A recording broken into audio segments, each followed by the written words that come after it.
सोचो एक ऐसा आदमी जो अपना नाम छोड़ देता है, अपना पहचान छोड़ देता है, अपना धर्म भी छोड़ देता है और अपनी माँ तक से रिश्ता भी तोड़ देता है, सिर्फ एक वजह के लिए, अपना देश। ना कोई मेडल, ना कोई फोटो, ना कोई शाबाशी, बस थी तो खामोशी।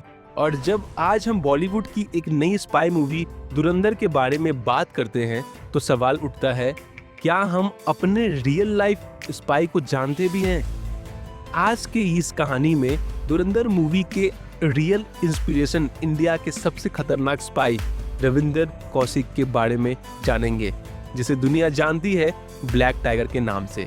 ये वीडियो सिर्फ एक स्पाई की कहानी नहीं है, ये कहानी है सिस्टम, सैक्रिफाइस और सच की।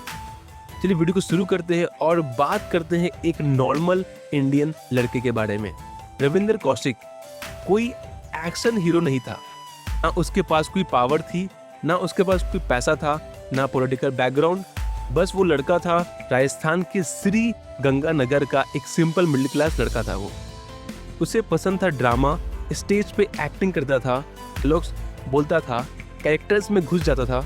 और यहाँ पर रॉ की पड़ी नजर। रॉ को गन्स नहीं चाहिए थी, रॉ को चाहिए था एक एक्टर, क्योंकि स्पाई बनने के लिए सबसे पहली स्किल होती है अपने आप को छुपाना।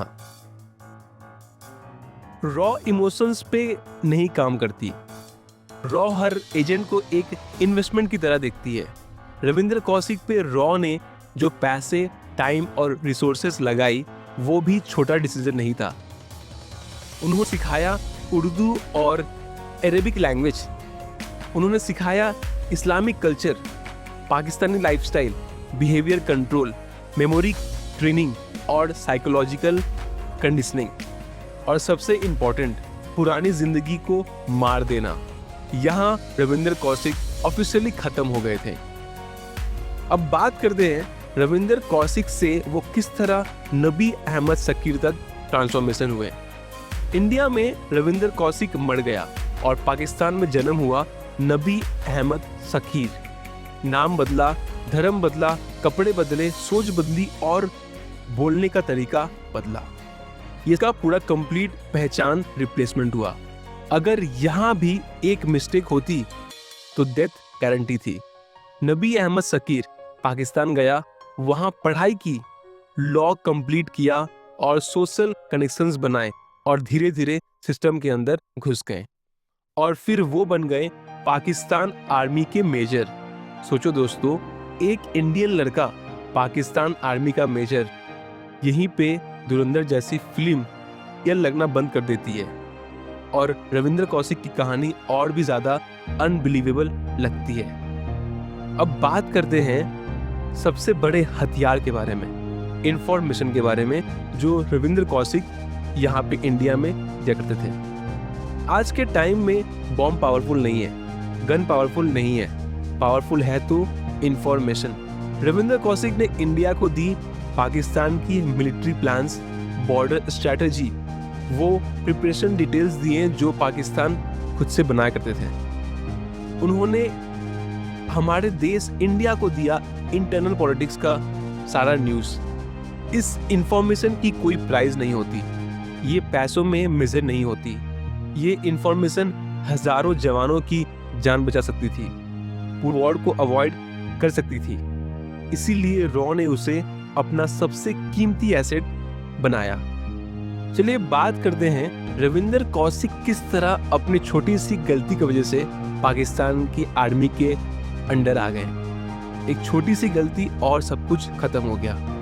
1983 में एक कॉन्ट्रैक्ट कॉम्प्रोमाइज हो गया, एक स्मॉल मिस्टेक हो गई और पकड़ा गया इंडिया का सबसे पावरफुल स्पाई। अब यहाँ आता है इस कहानी का सबसे डार्क पार्ट।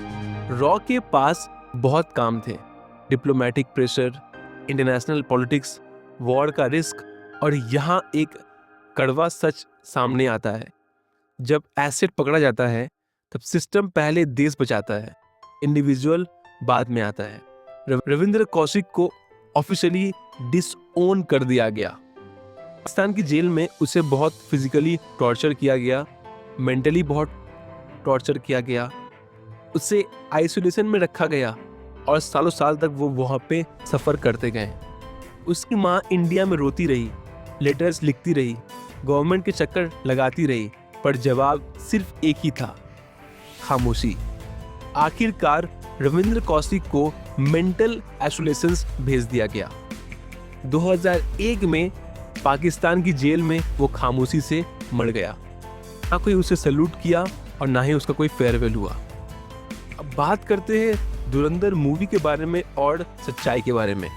आज जब धुरंधर जैसी स्पाई मूवी देखते हैं तो हम सब ताली बजाते हैं, सीटी मारते हैं, पर रियल लाइफ में कोई बैकग्राउंड म्यूजिक नहीं होता, कोई हीरोइक एंडिंग नहीं होती, कोई क्रेडिट रोल नहीं होता। होता है तो बस सैक्रिफाइस। रविंद्र कौशिक जैसे लोग हिस्ट्री के इतिहास में लिखे जाने चाहिए। ये कहानी सिर्फ देशभक्ति की नहीं है, ये कहानी है सिस्टम की, ये कहानी है गवर्नमेंट की। रूल सबके लिए सेम होता है, सिस्टम जैसे बोलेगा आपको वही फॉलो करना पड़ेगा। ये सच कड़वा है पर रियल है। रविंद्र कौशिक सिर्फ एक स्पाई नहीं था, वो एक वार्निंग था, वो एक सैक्रिफाइस था, वो एक सिस्टम का सच था। अगर धुरंधर मूवी आपको अच्छी लगी हो तो याद रखना, रियल हीरोज स्क्रीन के पीछे होते हैं और स्क्रीन के पीछे इस मूवी के लिए रविंद्र कौशिक था, जिसे हम आज भी कहते हैं ब्लैक टाइगर। रविंद्र कौशिक अमर रहे। अगर आप इस कहानी को दिल से महसूस कर पाए, लाइक करो, सब्सक्राइब करो द अनटोल्ड स्टोरी और कमेंट में लिखो ब्लैक टाइगर अमर रहे।